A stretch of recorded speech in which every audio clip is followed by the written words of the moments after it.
అగ్రరాజ్య అధినేతగా మరొకసారి ఎన్నికైనటువంటి ట్రంప్కి కొత్త కష్టాలు వస్తాయి అని చెప్పి అందరూ భావిస్తే, భారత్తో సంబంధాలు తెగిపోయినాయి, నరేంద్ర మోడీని పట్టించుకోలేదు, ఇనాగరేషన్కి కూడా ఆయన ఇది ప్రమాణ స్వీకారాన్ని కూడా పిలవలేదు అని దిక్కుమాలిన ప్రచారాలు చేస్తే, అదే మోడీ అదే ట్రంప్ నిన్న రాత్రి దాదాపు అరగంట సేపు మాట్లాడుకున్నారు భారత కాలమానం ప్రకారం.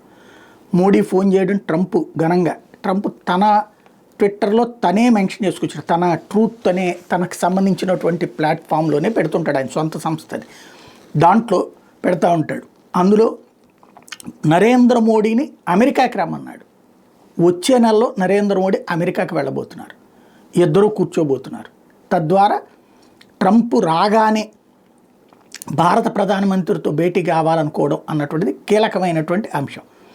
రాబోయేటటువంటి రోజుల్లో పక్కన రష్యా ఉక్రెయిన్ యుద్ధపు నివారణ వ్యవహారాల్లోనైనా, లేకపోతే కనుక ఇజ్రాయెల్ హమాస్కి సంబంధించినటువంటి ఇష్యూలోనైనా భారత ప్రధానమంత్రిని ఇన్వాల్వ్ చేస్తారు అన్నటువంటి ప్రచారం సందర్భంలో అత్యంత వేగవంతమైనటువంటి మీటింగ్కి రంగం సిద్ధం కావడం అన్నది కీలక పరిణామం.